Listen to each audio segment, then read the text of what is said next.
Senado Pueblo que Roma, en nombre del Senado y del pueblo de Roma. Esta abreviatura indispensable en la simbología de la República Romana, en cierto modo expresa el sentido de esta nueva forma del gobierno, república, es decir, res pública, la causa común, quien sustituye la monarquía romana y inicia una nueva etapa de la historia de esta gran civilización. Como se sabe, en el año 509 a.C., cuando el séptimo y el último rey de Roma, Tarquinio el Soberbio, es expulsado, los romanos se han jurado no tener nunca ningún rey encima de ellos. Realmente el cambio se produjo porque en vez de la figura del rey aparecieron los dos cónsules, dos magistrados electos que se elegían cada año. Inicialmente no se permitía la reelección, aunque más tarde veremos cómo esta norma había sido violada en más de una ocasión, pero en realidad los cónsules cumplían las mismas funciones que otrora cumplían los reyes de Roma, es decir, funciones sacerdotales, judiciales y militares. Pero, ¿qué es lo que había cambiado en el resto de la sociedad? Como podemos ver, no era un gran cambio. Los cónsules seguían sometidos a la voluntad del Senado, aunque formalmente estaban por encima del Senado, pero tenían que acordar todas sus acciones, todas sus decisiones con la opinión de los senadores. Y al igual que antes, los plebeyos, el pueblo romano, quedaba prácticamente excluido de la vida política. Tanto los senadores como los cónsules, los magistrados supremos, podían ser únicamente los patricios, es decir, los ciudadanos completos con todos los derechos. Pero los plebeyos poco a poco iban ganando el terreno, porque prácticamente toda la historia de la República es una historia de guerras en la cual, como veremos más tarde, Roma no pudo prescindir de los plebeyos. ¿Qué tan grande era el poder de los cónsules? En cierto modo, los cónsules, en el momento que duraba su cargo, duraba su mandato, aparecían en público como unos auténticos reyes, siempre escoltados por los lictores, aquellos funcionarios públicos de alto rango, quienes, como podemos ver aquí en el cortejo que va acompañando un cónsul, llevaban consigo el símbolo del poder, los faces, que eran manojos de varas en los cuales llevaban introducido uno o dos hachas.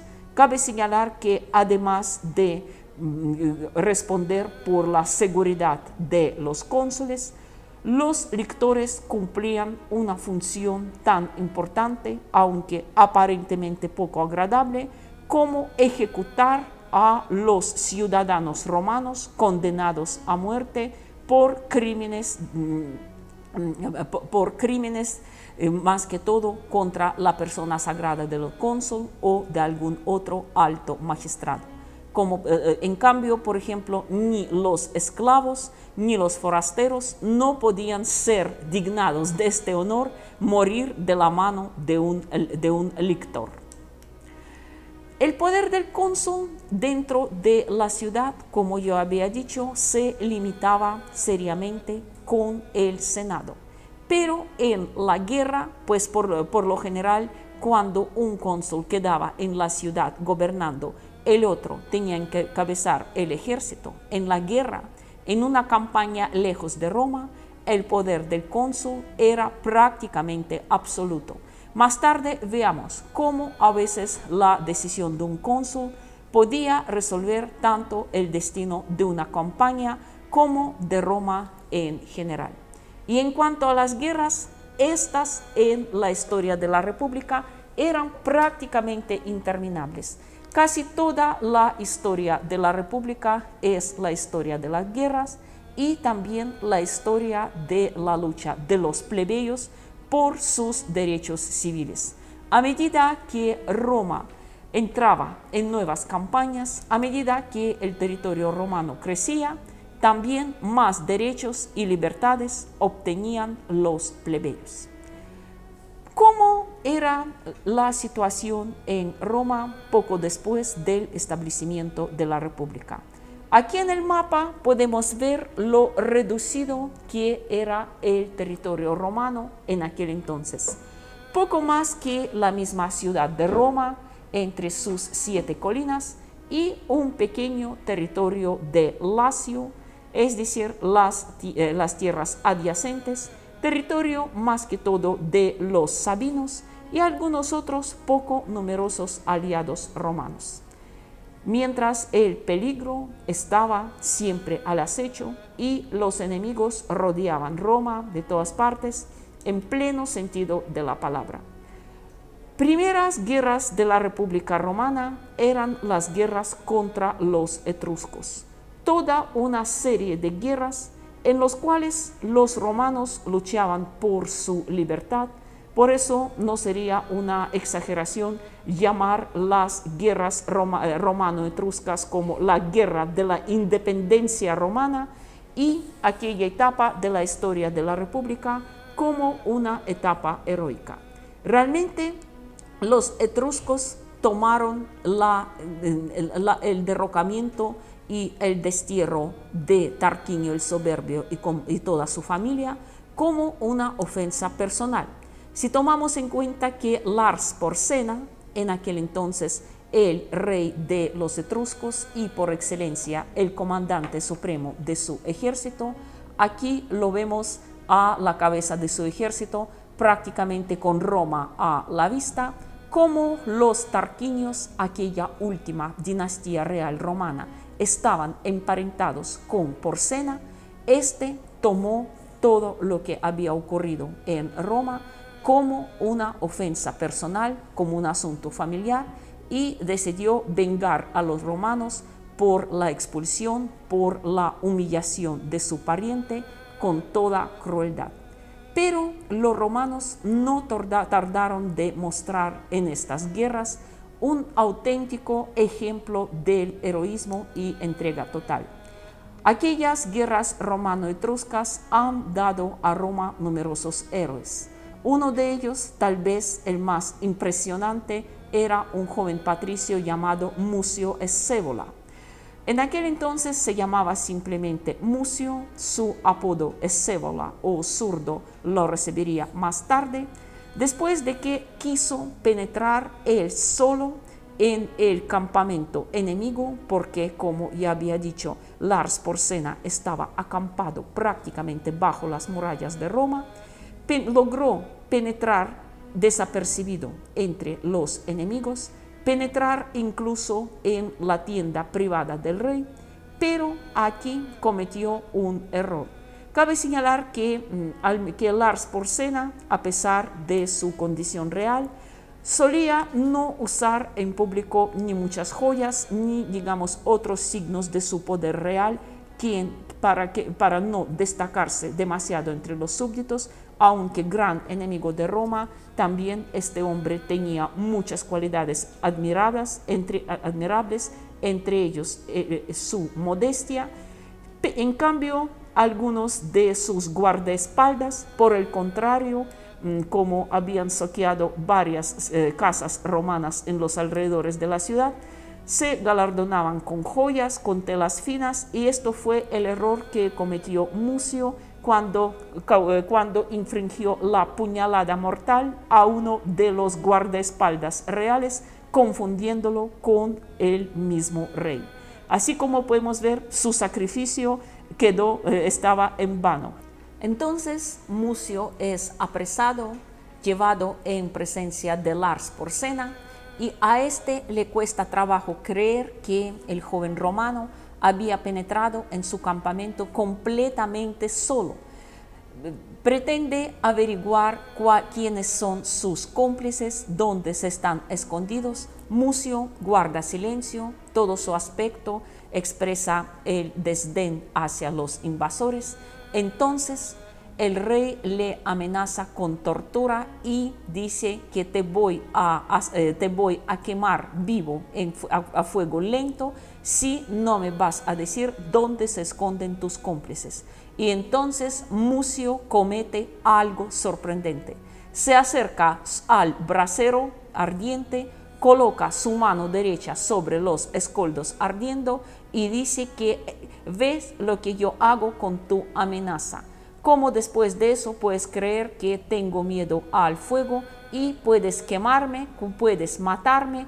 Pero en Roma hay muchos otros como yo, dispuestos a matarme.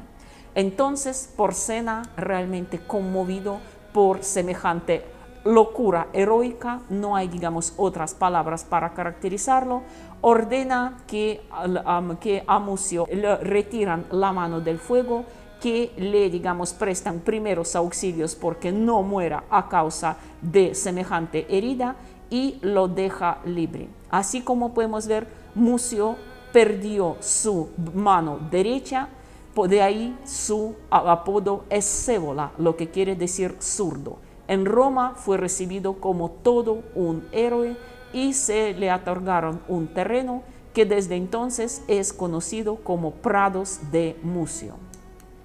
Otro gran héroe de aquellas guerras romano-etrusca era un soldado llamado Horacio Cocles, quien cuando los etruscos estaban a punto de tomar Roma por asalto y se apoderaron del último puente a través del Tíber, todos los puentes anteriores habían sido destruidos por orden del Senado.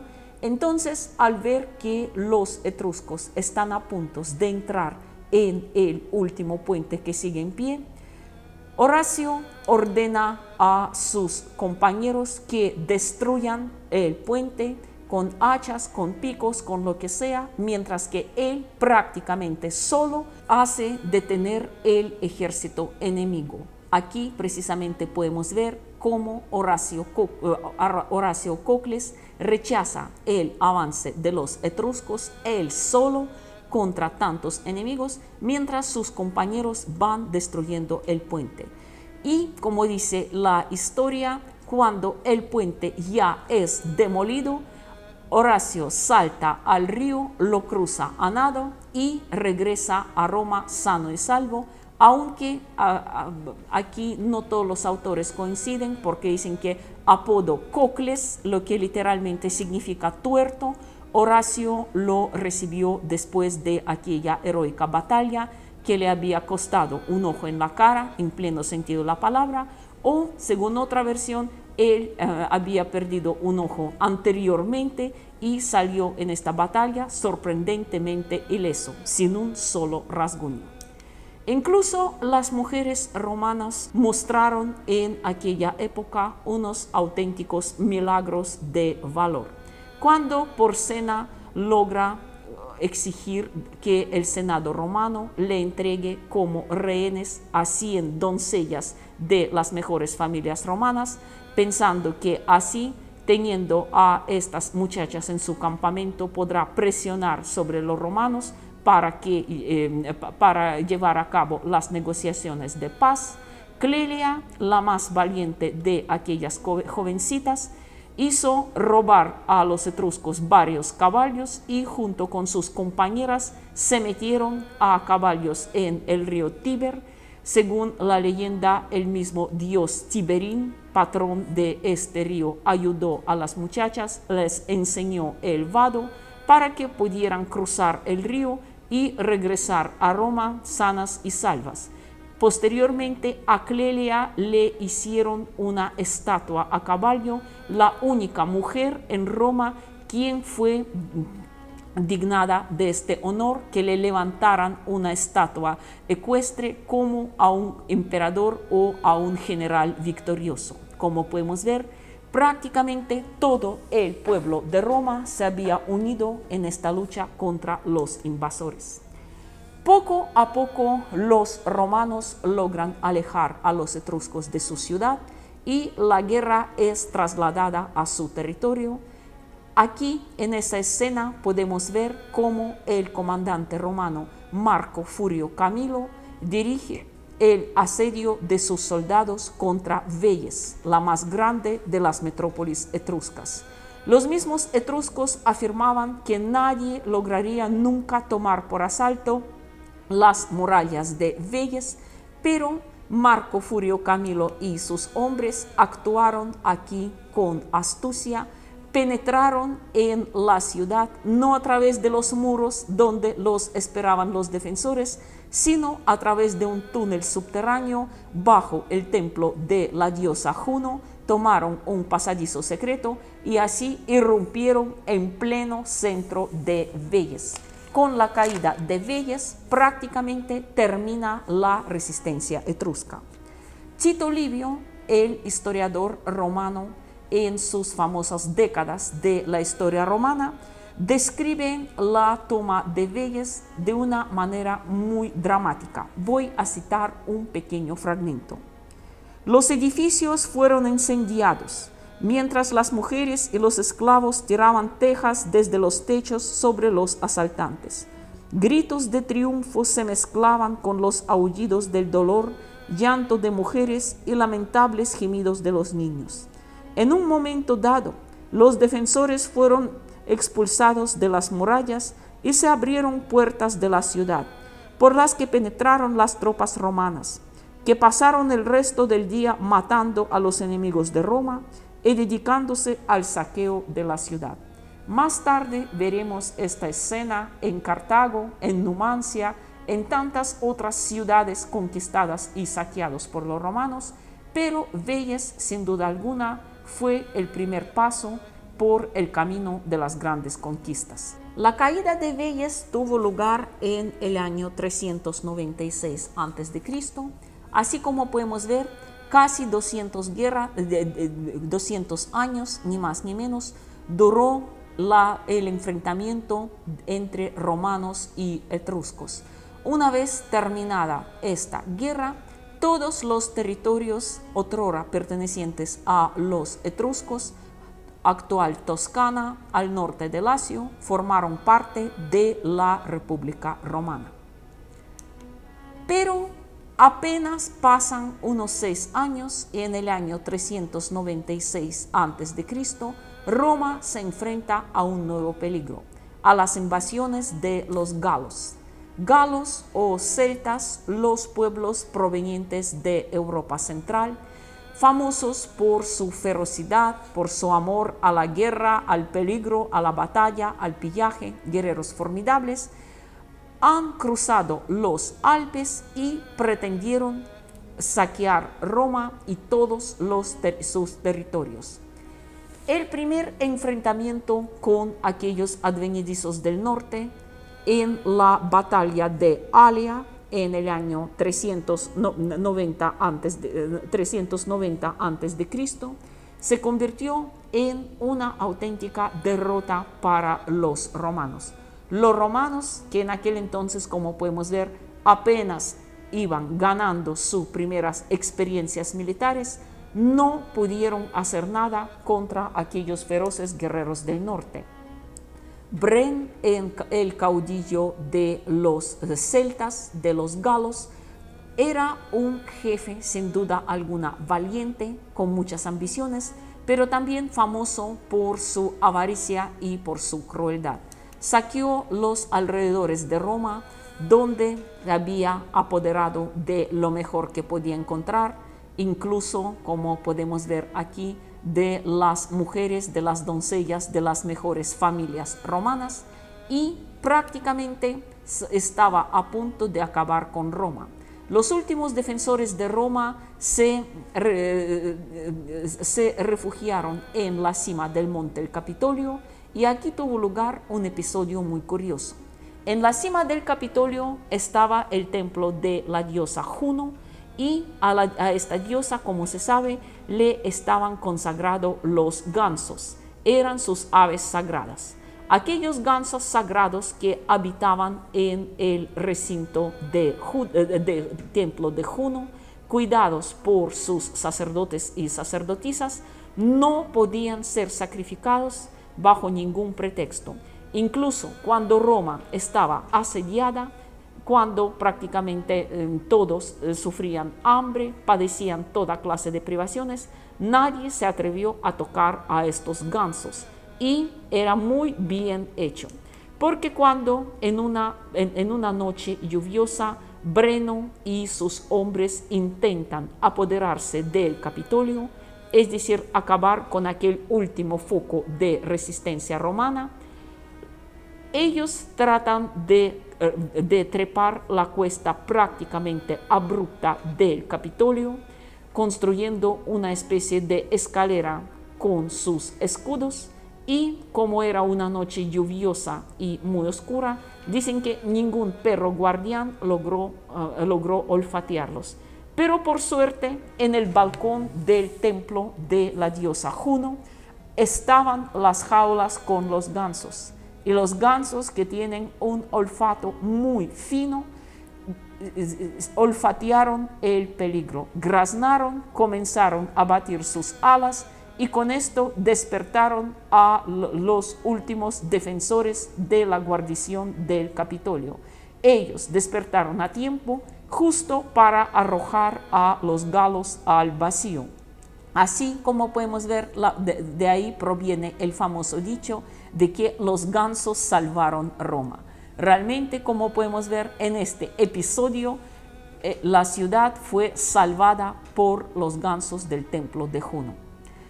Ya al perder la esperanza de tomar el Capitolio, Breno decide abandonar la ciudad porque ve que solo está perdiendo su tiempo, que los romanos son muy tercos, muy tenaces en su defensa, y les propone lo siguiente. Les promete abandonar Roma y salir sin hacer más daño a causa de un grandioso rescate. Esta es una famosa escena en que, como podemos ver, los galos colocaron en una parte de la balanza las rocas, y los romanos deberían llenar la otra con todo oro, plata y otros objetos de valor que habían en la ciudad. Cuando por fin la balanza estaba ya en equilibrio, los romanos estaban a punto de suspirar con alivio. Breno, famoso por su avaricia, por su, digamos, ansiedad de acumular más riqueza, le pareció que el rescate no era suficiente. Entonces arrojó sobre el otro lado de la balanza su espada muy pesada, y cuando los romanos intentaron protestar, el caudillo galo pronunció su famosa frase: "Vae victis", ay de los vencidos. Es decir, que los vencidos no están en condiciones de dictar su voluntad a los vencedores. Solo les quedaba a los romanos nada más que añadir más oro y más plata a la otra taza de la balanza. Así, cargado de aquella riqueza incalculable, Breno y sus hombres se marchan de Roma, toman la dirección al norte para regresar a casa, pero los romanos no los dejan en paz. Poco a poco, el ejército galo, inmoralizado, cargado de tanto botín, ya no es capaz de luchar. Y así, por medio de pequeñas escaramuzas, emboscadas, los romanos van desgastando las fuerzas galas. Poco a poco, los galos tienen que retroceder. Algunos que no quieren marcharse de Italia y volver al frío y las lluvias y las nevadas de su tierra natal, prefieren jurar fidelidad a los romanos y quedarse a vivir al norte de Italia, en el territorio adyacente al sur de los Alpes. Así surgió la provincia llamada Galia Cisalpina, es decir, Galia al otro lado de los Alpes. Ellos se convierten en los aliados de los romanos, y su obligación de ahora en adelante sería avisar a los romanos siempre que vendría un nuevo peligro desde el otro lado de los Alpes. Así como podemos ver, la guerra, cuyo inicio fue todo un desastre para Roma, terminó con una nueva victoria y ahora el territorio de la República se extendió al norte casi hasta el pie de los Alpes. Pero una vez terminado el peligro por parte de los galos, viene un nuevo peligro, esta vez del sur. Los pueblos de una región al sur de Lacio, llamados samnitas, unos guerreros tenaces, habitantes de las montañas, a quienes les parecía que su pueblo merecía un territorio un tanto mejor que aquellas montañas agrestes, algo semejante a las fértiles llanuras de Lacio y otros territorios controlados por los romanos. Aquí podemos ver la imagen de los guerreros samnitas en un fresco de la época y aquí su reconstrucción por un ilustrador moderno. Como podemos ver, eran unos guerreros muy bien adiestrados para la guerra, perfectamente armados, también grandes conocedores de las montañas, cuya táctica principal, táctica favorita de guerra, eran las emboscadas. Las emboscadas que le costaban la vida a muchos y muchos romanos. En este sentido, para tramar emboscadas, los samnitas no tenían iguales. En total, Roma tuvo que llevar a cabo 3 guerras seguidas que pasaron a la historia como las guerras samnitas, y la segunda, también llamada a veces la Gran Guerra Samnita, se convirtió en una auténtica prueba de resistencia para los romanos. En el año 321 a.C., los samnitas lograron emboscar a los romanos en una quebrada conocida como Orcas Caudinas, prácticamente cerrándoles el paso, tal como podemos ver aquí, por medio de troncos y otros obstáculos, y encerraron todo el ejército romano en medio de aquella quebrada, y desde sus cuestas abruptas comienzan una auténtica masacre. Hasta ahora no se sabe cuántos hombres realmente perdieron los romanos en las Orcas Caudinas, una de las derrotas más amargas de Roma, hasta tal punto que los 2 cónsules que en aquel entonces estaban al mando, Tito Veturio Calvino y Espurio Postumio Albino, se ven obligados a pedir paz, a llevar negociaciones con Gabio Pontio, el jefe supremo de los samnitas. Todo tan solo para salvar la vida a sus últimos soldados. De lo contrario, todos los romanos, sin excepción, terminarían masacrados en aquella quebrada. Gabio Pontio dijo que perdonarían la vida a los romanos, pero con una condición: todos los romanos sobrevivientes tendrán que despojarse de sus armas, entregar sus armaduras, todos los objetos de valor, y vestidos únicamente con las túnicas, es decir, prácticamente en paños menores, pasar bajo el yugo. ¿Qué significaba esto? Pasar bajo el yugo, que se construían una especie de puertas a base de las lanzas, y cada nueva era más baja que la anterior. Los vencidos deberían pasar prácticamente arrastrándose bajo estas lanzas, y además los vencedores tenían derecho a azotarlos, a esculpirlos, a proferirles toda clase de insultos. Ese tema es muy querido por los ilustradores, por los pintores, y esta escena, los romanos pasando bajo las Orcas Caudinas, como pasó esta humillación a la historia, es muy popular. Cabe señalar que desde entonces surgió esta expresión, que cuando uno decía: hoy me arrastraron por las Orcas Caudinas, es decir, que fui humillado hasta lo imposible, hasta lo más bajos. Orca Caudina se convirtió para Roma en el sinónimo de máxima humillación, de máxima ofensa. Y sin embargo, lo que más sorprende en los romanos que incluso tras semejante derrota, tras semejante humillación tanto física como moral, Roma no se rinde.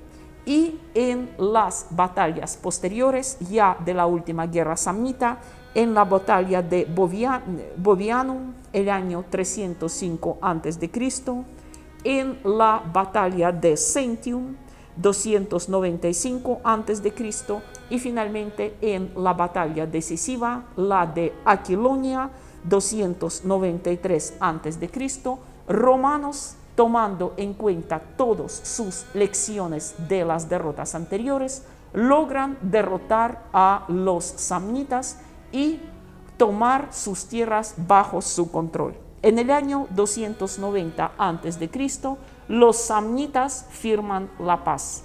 Así Roma promueve sus fronteras ahora también hacia el sur.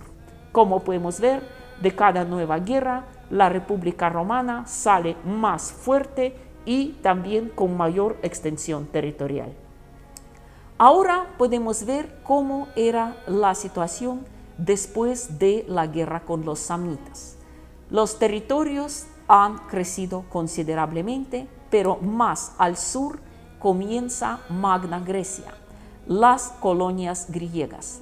La más famosa, la más poderosa de los cuales Tarento, no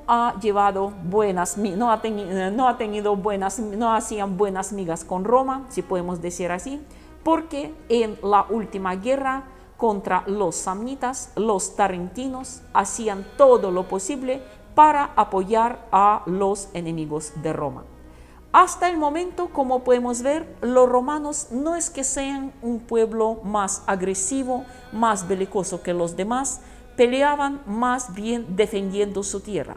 Pero esta cuarta guerra importante de la República Romana, la guerra de Tarento, la guerra contra las ciudades, pólices griegas de Italia, ha sido la primera guerra donde Roma aparece como agresor, como invasor, como iniciador de la campaña.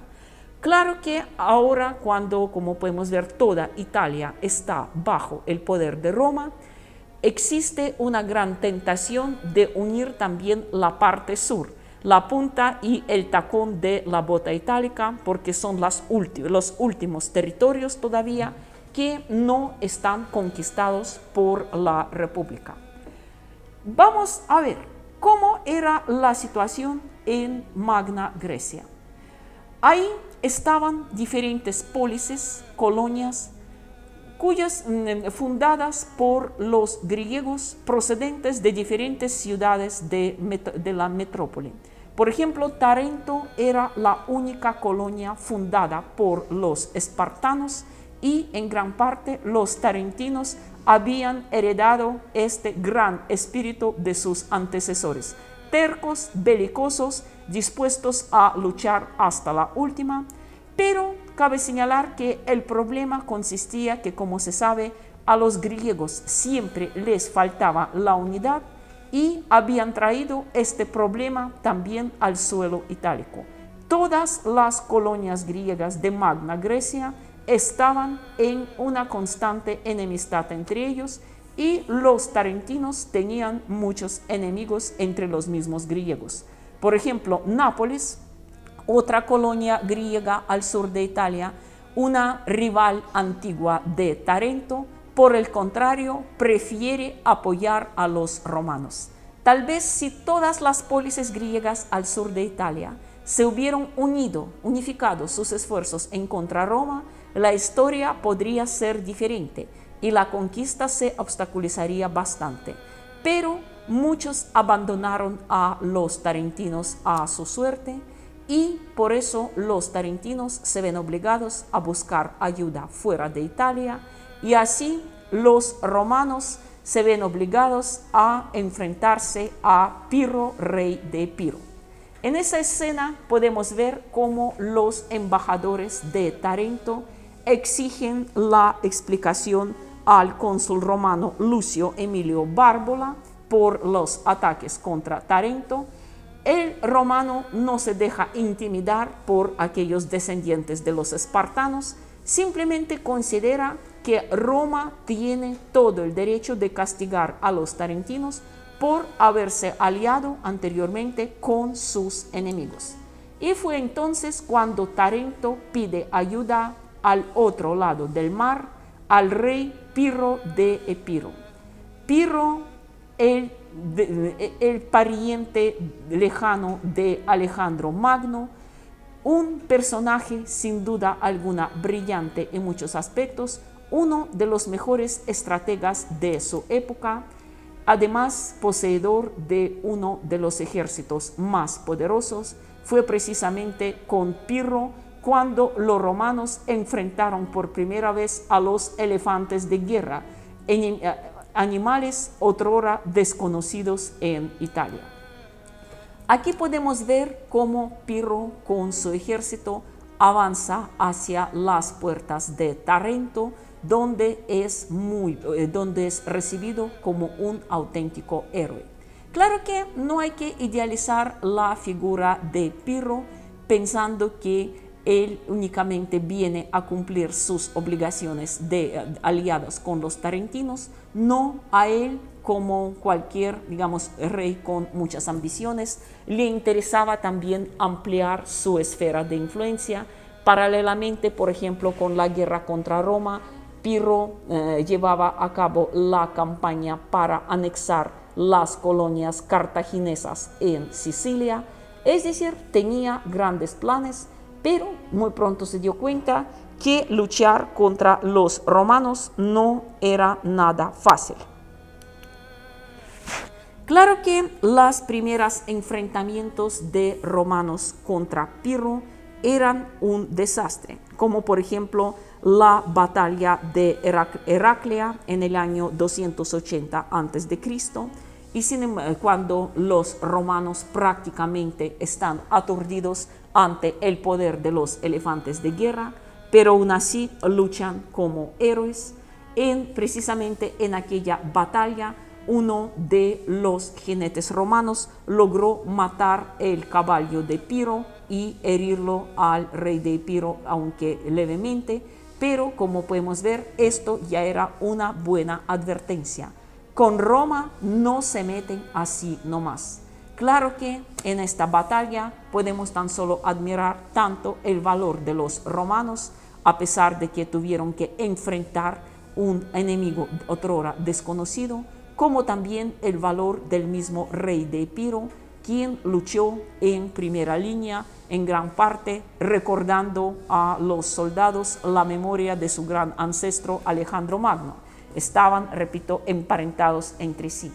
Pero claro que era imposible que los romanos ganaran aquel primer enfrentamiento contra Pirro, porque la caballería simplemente huyó, porque a los caballos les infundía el pánico el solo aspecto de los elefantes. Y en cuanto al enfrentamiento de la infantería, las legiones romanas todavía no conocían bien las tácticas de lucha de la falange, aquella formación principal de los ejércitos griegos, macedonios y también del ejército epirota. Así que aquella batalla fue un desastre para Roma, pero algo en que se fijó el rey de Epiro ya finalizada esa batalla, cuando vio los cadáveres de los romanos caídos en Heraclea, exclamó con, digamos, gran sorpresa: miren, ninguno de ellos fue matado, fue alcanzado por la espalda. Todos tenían sus heridas únicamente en la cara, en el pecho, es decir, en la parte delantera del cuerpo. Con tal enemigo, la lucha no puede ser fácil. También otra figura heroica, otra figura, digamos, destacada de aquella época es, sin duda alguna, el viejo magistrado Apio Claudio el Ciego, hombre con brillante carrera política, quien en aquel entonces ya era muy anciano, se retiró de la vida pública, pero cuando corrieron rumores y llegaron al Senado la noticia de que Pirro quiere negociar la paz, con esto Roma prácticamente reconocería su derrota. él hizo que lo llevaran al Senado, como podemos ver aquí, por sus colegas más jóvenes. Siendo ciego, no podía caminar él solo, y ahí, delante de todos, pronunció su famoso discurso en la cual hizo disuadir a los romanos de la idea de buscar cualquier compromiso con Pirro. Es un ejemplo de un anciano ciego, de un anciano aparentemente débil de cuerpo, pero tan fuerte en su espíritu, no pudo pasar desapercibido. El Senado toma la decisión de luchar hasta el final. Poco a poco los romanos aprenden a usar nuevas tácticas de lucha, como por ejemplo este carruaje anti-elefantes, un artefacto romano inventado precisamente bajo la influencia de aquellas primeras derrotas contra Pirro. También la infantería se da cuenta que el elefante no es tan poderoso como puede ser, que también tiene puntos débiles, que no se debe enfrentarse al elefante directamente, cara a cara, sino tratar de herirlo en los tendones, en las plantas de los pies, y así retirarse fácilmente. Y aunque, por ejemplo, la siguiente batalla, la de Asculum, en el año 279 a.C., Pirro es reconocido oficialmente como vencedor, porque los romanos, como podemos ver aquí, simplemente se retiran ante los elefantes, pero les causan tanto daño y las pérdidas de Pirro son tan grandes que fue entonces cuando él pronunció su famosa frase: otra victoria como esta y estoy perdido. De ahí viene la famosa expresión, la victoria pírrica, es decir, una victoria que prácticamente equivale a una derrota. Y finalmente la batalla de Beneventum en el año 275 a.C., una batalla casi anecdótica, cuando dicen que lograron derrotar a los elefantes, pero ¿de qué manera? Enviando contra ellos un ejército muy insólito, a los cerdos que untaron de brea y les prendieron fuego. Los cerdos en llama corrieron locos de dolor hacia los elefantes, y existe la idea de que a los elefantes les pone en pánico el mismo olor y el mismo chillido de los cerdos. Si es cierto o no, no sé, no le recomiendo a nadie intentar asustar un elefante con el chillido de cerdo, pero en esta batalla los elefantes, atemorizados ante semejante espectáculo, los cerdos en llamas corriendo hacia ellos, los elefantes corrieron a la desbandada y aplastaron su propio ejército. Así que después de Beneventum, Pirro es derrotado definitivamente y poco después toma la decisión de regresar a Epiro. Ahora nadie puede detener el avance romano hacia el sur de Italia, y todas las ciudades de Magna Grecia quedan bajo el dominio de Roma. Después de la última guerra de la República en la península itálica, la guerra contra Tarento, contra Pirro y la Magna Grecia en general, aquí podemos ver cómo todo el territorio de Italia, desde la región premontañosa de los Alpes hasta la punta y el tacón de la bota, queda ahora bajo el dominio romano. Roma, que a comienzos de la República era nada más que una pequeña ciudad-estado, a finales del siglo III se convierte ya en una auténtica potencia regional. Ya, como podemos ver, no tiene enemigos, no tiene rivales dignos en la misma península. Pero esto significa que también dentro de la misma república, dentro de su estructura social, ocurren grandes cambios, más que todo referente a los plebeyos. Estamos en la época cuando las legiones romanas aún no eran aquella fuerza profesional de soldados profesionales como en los tiempos posteriores, de esto hablaremos más tarde, sino no era más que milicia de ciudadanos. Todo ciudadano acudía al ejército por cuenta propia y para poder aspirar, por ejemplo, al cargo del senador, tenía que haber participado por lo menos en 5 campañas de caballería o en 10 campañas en infantería. Para ser cónsul, por supuesto, se le exigía mucho más. Pero, como también nos hemos dado cuenta, el número de ciudadanos completos de los patricios era cada vez menos y menos suficiente para llevar a cabo nuevas guerras, nuevas conquistas. Entonces era preciso también acudir a la participación de los plebeyos. Pero ¿qué plebeyo iba a prestar servicio militar a cambio de nada? Por eso, a medida que Roma ampliaba su territorio, también más y más libertades, más y más concesiones obtenían los plebeyos.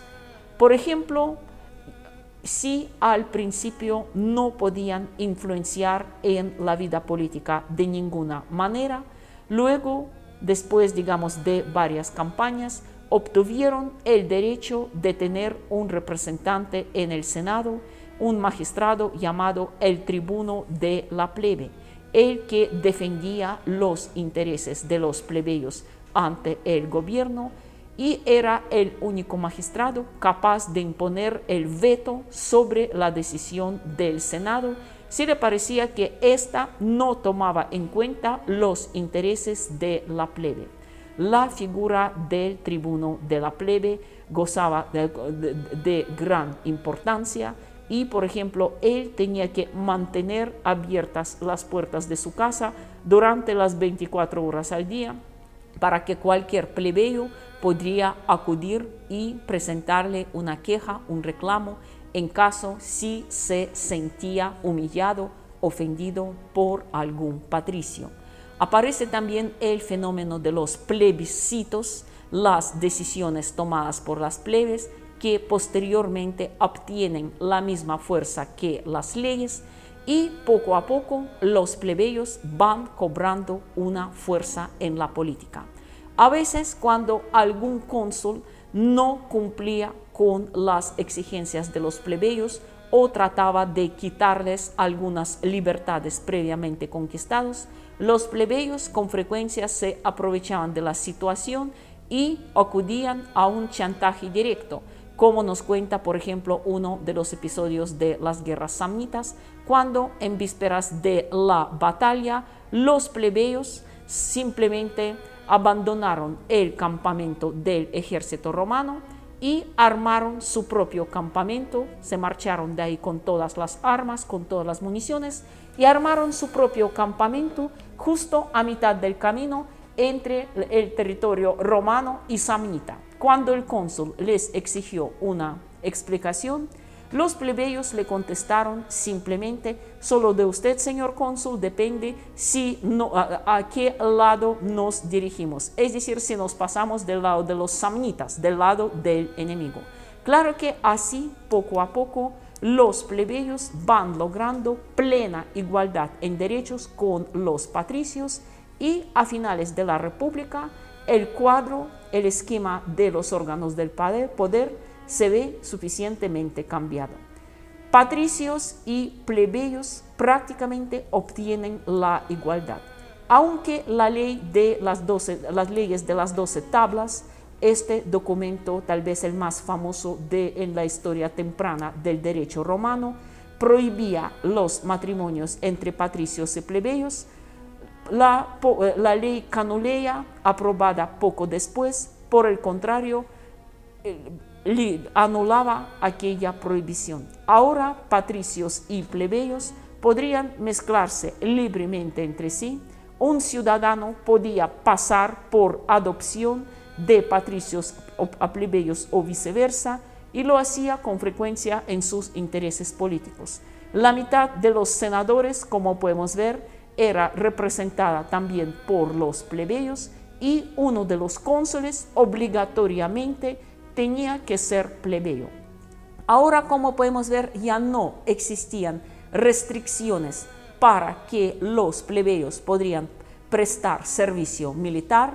tenían ahora los mismos privilegios y las mismas perspectivas de una carrera política que los patricios, y de tal modo Roma prácticamente tenía posibilidades ilimitadas de formar un gran ejército y emprender sus primeras conquistas ya fuera de Italia.